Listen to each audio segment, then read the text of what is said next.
Hey, Val. Hey, Dr. Tiff, how you doing today? I'm good. How are you? I'm a little lively. Happy Tuesday. Happy Tuesday to you and to everybody.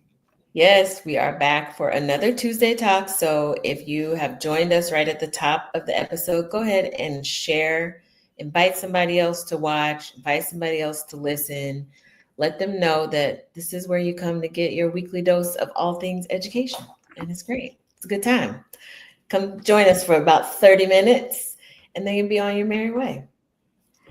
So, we have a really good episode for you all tonight. We are going to be talking about summer plans for kids. I know you might be thinking, okay, we're not exactly at the end of the school year yet, but you can't wait until the last day of school to plan for summer because all the camps you might want to send your kid to, that they already filled up. And now you're going to be on a waiting list. Now you got the kids at home with you, eating up all your food, bugging you to death every day.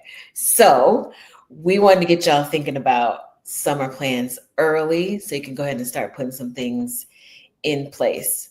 Val, for your kids, what's something that you've done as far as summer camps or summer activities? So, usually my kids attend a camp that our local YMCA does. And the oldest one has grown out of it because I don't know why, but camps think that like once you turn 12, that you have something to do during the summer. I don't know. We can't work yet. And so for him, like we've really been looking at internships. I think those are great for those kids who are just older, but not quite old enough to actually be working and officially be getting paid that way. So for him, internships are probably going to be the way to go, besides like overnight camps.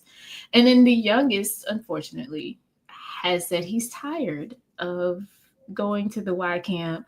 I don't understand this. They go swimming, they have activities all day. When he comes home, he is exhausted. It works great for me. I don't know why it's not working for him. Uh, we're gonna see if we can figure out something for him. We don't know. What about you? Yeah. So it sounds like your youngest is like, I need something new. I need something fresh. I know what to expect. I need to be razzle dazzled a little bit with something new. It makes sense. It makes sense. For me, I like a nice academic kind of learning based camp because I feel like the brain can turn to mashed potatoes over the summer. You forget everything you learned during the school year. So I prefer something academic based. And what I have run into is, of course, my son would prefer something more skills or activity, extracurricular kind of base camp. But they can be expensive. So, a couple that are associated with some games that he likes to do, some of the STEM or robotics, we're talking about hundreds of dollars for a week. And sometimes that's not even for a full day. So that's for me in my house, that's a no-go. But I, wish that there was a nice way to blend the learning with the fun piece because you want them to have fun. You want them to enjoy summer break, but also like keep up to date on the skills that they built all school year. So I hope this summer to find a nice blend because I think that would be perfect because there are some benefits to extracurricular activities, right? Like the kids get to have a break mentally, emotionally. They're not being pressed to do really challenging things that are associated with academics, at least. And then you can expose them to some really new, interesting ideas and activities. So this past summer, my son went to indoor rock climbing camp. It was like half a day for the week, and he really enjoyed it. Got to meet some new kids, got to do something, activity that maybe he's done once or twice, but now got to really learn how to make it all the way up to the top of the wall and rappel down. So I think that's a good benefit of the extracurricular. But what do you which one do you lean more towards, extracurricular or the academic? So I'm a personal fan for the blend. Definitely with my kid, with me and with my kids, I definitely want a blend. I know that with the academics, like you said, there's such a big learning loss that happens over the summer. And I think it's not stated enough. People don't understand how much kids can lose just within the 6 to 8 weeks that they have for the summer. But benefits of academic besides that is like just staying sharp. Like maybe they forget some things, but their thinking and their processing still stays sharp. It helps them even to accelerate. So maybe you have a kid, they really don't lose a lot. However, why not put them ahead of the game so that when they get back to school, you know, it's not as big of a load when they return. All kind of benefits, but we personally like it. Yeah, I love that. I think it's really important to just remember that an academic based camp doesn't have to be sitting down at a table doing a worksheet. Doesn't have to be pencil to paper. It doesn't have to be logging on to apps like IXL we've talked on here before. It could be learning through an activity. You're doing math through an activity, working on reading and spelling through an activity that's fun. So a lot of times the kids really don't even realize that they're actually doing some academics because the activity is so fun. Um, so in that light, I thought it would be great. We have a special guest for you all tonight. We're going to bring her to the stage. Wanda Wozniak is the founder and owner of BTG Learning, and they have a really good approach to learning through physical activities. So I want to welcome her to the stage. Hello, welcome. Hello. Hello, young ladies. Hello there. Thanks for joining us tonight. Glad to get invited. Just share a little bit about your background and experience with summer camps. Our summer camps at BTG actually started the year of COVID. Here in our county, the schools were closed because of COVID. So we opened up our learning center for virtual learning. So the kids came every day with their Chromebooks. We assisted the students on logging in and staying engaged with their lessons. So once the virtual was ending, we decided to have a summer camp because some of the parents expressed an interest. So that was our first year of summer camp, was during COVID. Our learning center is a learn through physical activity center. So we do a lot of hands-on, we do a lot of physical activity along with the academics. So that is how our summer camps got started. I love that. Val, this is the perfect mix, right? We both said that we need the academic and the extracurricular. Absolutely. I mean, people underestimate how physical kids are. We tend to, like, when it comes to academics and school environment, especially teachers, we want kids to sit down and be quiet and then learn. But our body and our minds are not structured that way. We have 5 different senses. The more senses you can engage in an experience, the deeper it's going to get embedded in their brains, the more they're going to remember. So I love that, Ms. Wanda. Thank you. Yeah, that's awesome. So what are the age levels or the grade levels for the camps that you offer? Our summer camps go from 4 years old up to the 6th grade.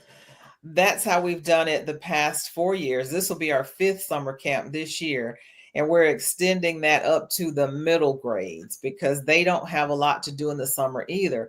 But what we're finding out is parents that work, they need a place for their kids to go while they're at work.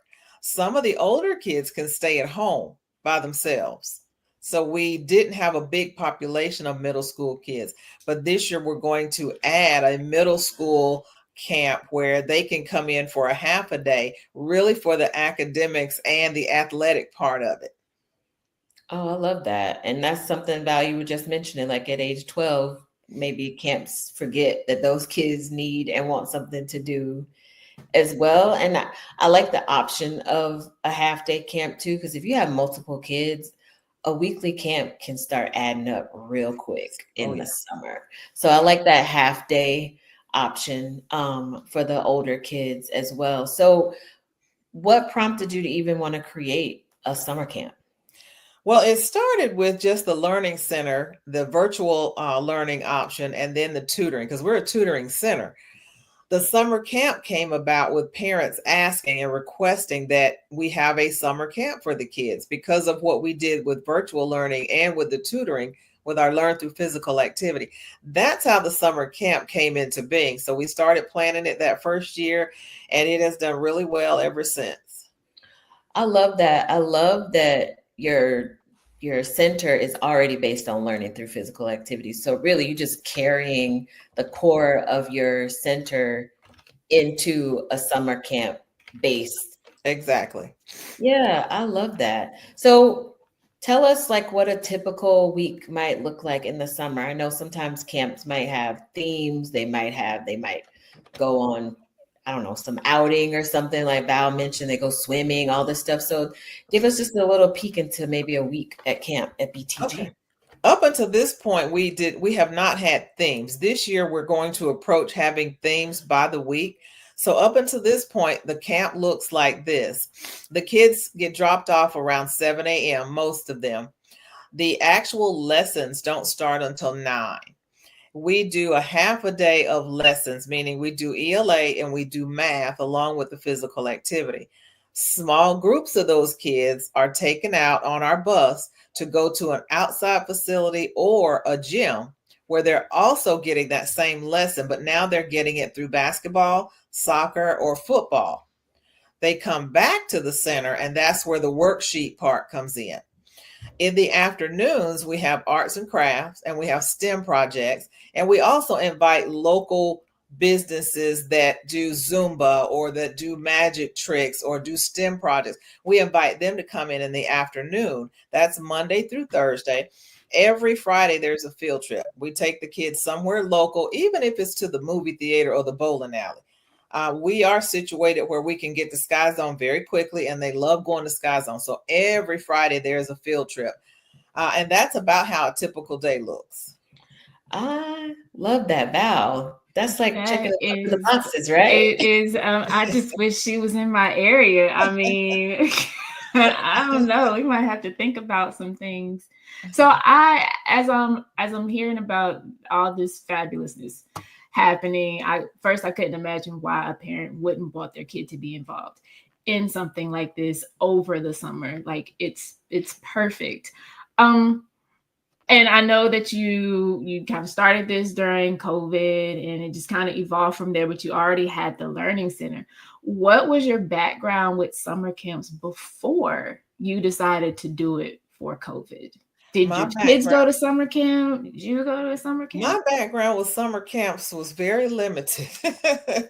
I have a business background. I have educators as my advisors, but I've always been athletic. I love athletics. I love sports. And I know with some of my kids, some of them struggled with reading. Some of them struggled with math. So I thought about putting the two together because kids love sports. I mean, from cheerleading, which is a sport, to football. They love sports. They love playing. They love running. So I came up with the idea, let me put the math in the speed drills. Let me put the math in the reading comprehension. And that's how that came about. I love that. Give us an example, if you could, of maybe one of the younger kiddos that's working on math or language arts and how you would incorporate a physical activity into that math or language arts concept. Okay, for example, for the younger kids, and we're talking kindergartners who are actually learning to, say, count by tens, we use a ladder. We call it the ladder drill, which is used a lot in football for footwork or soccer for footwork. We use the ladder drill. First, we have the lesson on teaching them to count by tens, and then we have them go to the station where they're actually running through the ladder, doing the ladder drill as they recite 10, counting by 10 to 100. That's one example. Say for an ELA example, a lot of the younger ones now are working on counting syllables.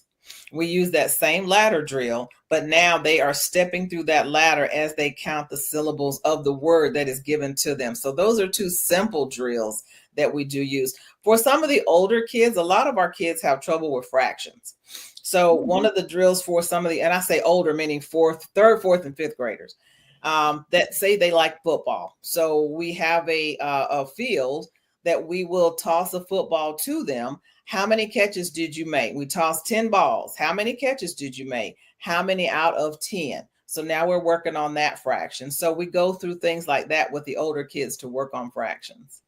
Oh my gosh, fractions at my house have been giving us, oh my gosh, we've been going through the ringer over here. So if you are watching this right now and your kid is like, I don't want to have anything to do with fractions, or maybe they absolutely love fractions, I feel like that would be an amazing activity to have to do over the summer, because they're getting to catch a ball. They're getting to, maybe even catch the ball and make a play or run or whatever.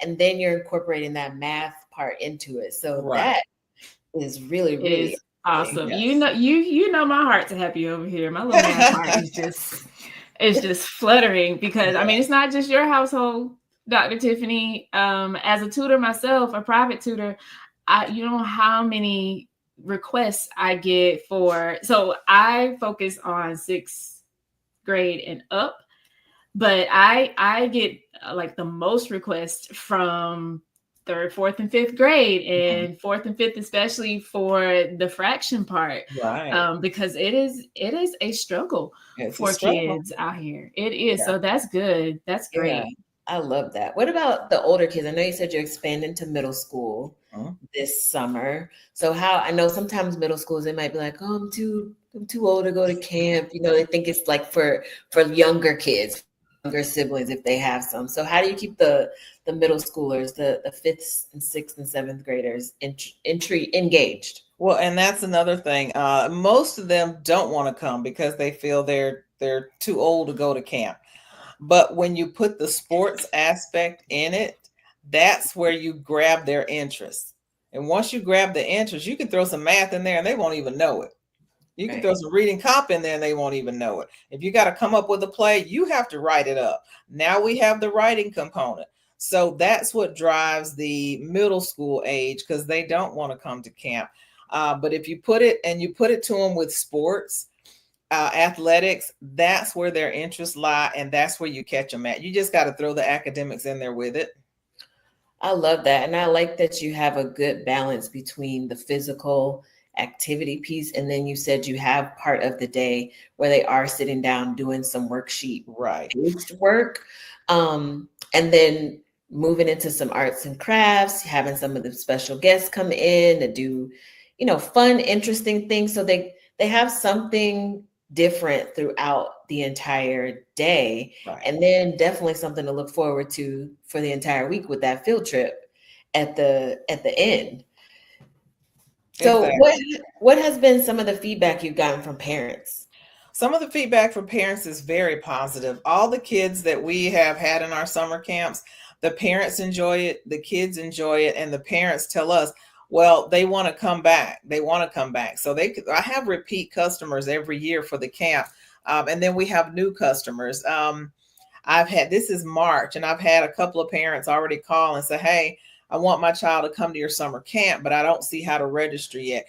We haven't open registration yet, but I told, I'll let them know when is registration open, and I let them know. So they're eager to bring the kids to the camp because they enjoy it. We try to make it fun, but we also try to make the kid realize, look, we're teaching you something here. So don't just look at the fun aspect of it. You've got to have accountability and show what you learn once you finish that physical activity. I like that part. So connecting it back. Yes. For them to see, like, I'm having fun, but I'm actually learning something as well. Right. I love that. Yeah, that's good. The teacher in me really wants to know, do you find this curriculum somewhere? Do you create it on your own, especially infusing it with the different sports and the drills and techniques that you just mentioned earlier? Right. We have created, and when I say we, it's myself and my son, who is actually a coach at the middle school level and has coached almost every sport. Together, we've come up with the physical activity curriculum. We try to keep it. There's 3 common things in all sports: speed, agility, and endurance. So we try to put as much in those three skill sets, math and reading comprehension or ELA. But yeah, we came up with the physical activity component of it.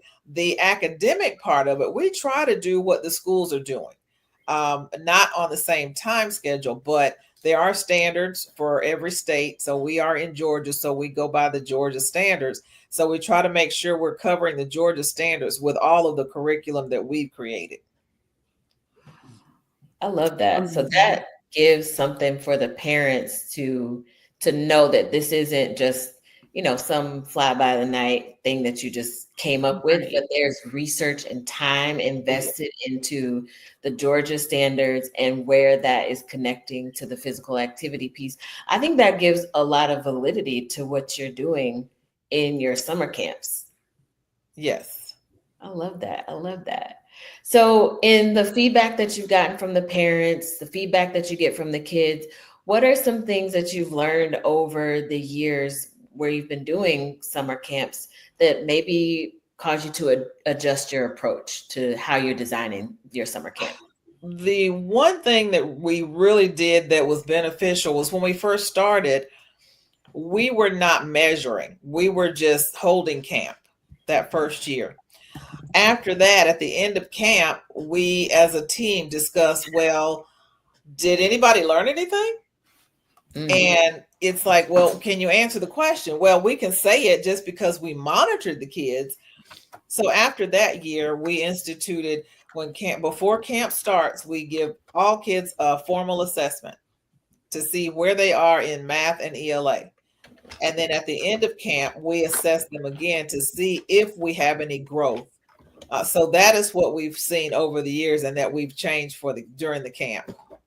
I love that. So then parents get to see where their kids were at the start of camp in math and language arts, and then where they are at the end of summer camp as well to see the growth. Well, then that's worth the weekly fee in and of itself, because I can't think of any camps I've sent my son to that have given me that type of information at the beginning and at the end. It's just trust us and see what they bring home that they worked on.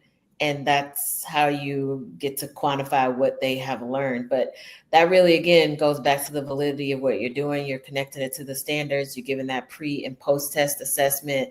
It's really, really helpful for parents to be able to see the value in what you're providing, because, like we mentioned earlier, summer camps add up. That's an expense that as a parent, I didn't have through the school year. Right. But now there are several weeks of summer where I need my child to go and do something. Right. And it can be very costly, but if you can see the value in it, then I feel like that helps you justify to yourself that this is worth the price that I am paying. Absolutely. Excuse me, my allergies are acting up here. It is quite all right. So with that analysis of their growth with you over the summer, how often do you get the summer camp students to sign on as regular tutoring clients?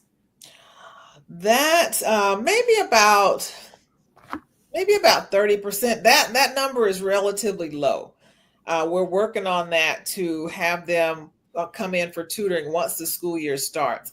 What we have found is that during the year, they may come for tutoring. In the summer, they're not coming for tutoring. For whatever reasons, parents don't bring their kids to tutoring in the evening.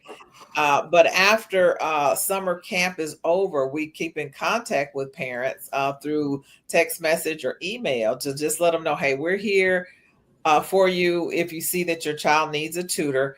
So right around that first report card is when we start getting a lot of phone calls. The reactive parent. Yes. We've talked about that on here before. So if I can give a plug to just reiterate what we've spoken about time and time again, reaction is not as good as being proactive. I think if your child struggles in any academic area, if you can have some year-round tutoring, reinforcing what they're learning at school, getting them maybe perhaps ahead of where they might be in school. Maybe you feel like, my kid isn't being challenged enough in school. That year-round tutoring once or twice a week, more if your kid needs it, I think provides that consistency that kids need. Because if we just start doing it after we got report cards and now we see there's a lack of skill, now we're trying to play catch up. Right. While the school year is still taking place. So that's hard. Very hard. So if we can continue that through the summer, I think that's great. But you have really married the best of both parts of summer camp, that academic piece and that extracurricular piece as well. Yes. And for those watching, tell us where you are located. Where is BTG Learning located? BTG Learning is located in Columbus, Georgia, which is Muskogee County. It's about an hour and a half south of Atlanta, but we're located in Columbus, Georgia. We are at 3709 Gentian Boulevard, Suite 7. It is right across the street from a huge Sky Zone trampoline building. So it's very easy to find. And then what are your hours again for your camp? For the summer camp, we open at 7 a.m. and all kids have to be picked up by 6 p.m. Okay, so that's a good little window of time after work hours. I know for myself, I would take that time to go run a couple of errands before Prime time, right, when you get off for work. Yeah. And Ms. Wanda, for those who maybe adults, like teachers, educators, who are looking for something to do over the summer, do you offer any positions, part-time positions for them? I do offer part-time positions, but most of the positions are taken up by the staff that I have during the year. I have part-time teachers now that come in to tutor or that are working our after-school program, and those are the ones that I use for the summer camp. Yes. Perfect. I do bring on some high school students, either as volunteers or as a high school student paid to actually work summer camp to help out with the kids also. Oh, awesome. I love that. And so when will registration open for summer camp? Registration opens March 21st and camp starts on May 27th, the day after Memorial Day. Okay. So right when the kids are out of school. Yes. It's my birthday on the 27th. That's all. And so it runs through July 31st. Okay, perfect. So if anybody is watching, you live in the Columbus, Georgia area or listening, be sure to check out btglearning.com, which is where you can go to learn more about the camp, learn more about the center, also reach out, connect via phone or email to get more information. Stop by, check it out for yourself. I love to hear that the kids want to come back every summer. They're looking forward to coming back, and that the parents really see the value in it as well. And I like that you've adjusted over the years to, make changes that make the kids more engaged and help the parents also see the value in that as well. So if anybody listening has not thought about summer camps, now is the time, because if you wait until the end of school, you're going to get the leftovers. And we don't want the leftovers, right? We want we want the leftovers. Yes. Well, thank you so much for joining us tonight. You're welcome. We'll put the website in the show notes as well. So be sure to join us every Tuesday, 9 p.m. You can check us out on Apple Podcasts or Spotify. Just search up Tuesday Talks, and we'll see you next week. Have a good one. Thanks for having me. Bye.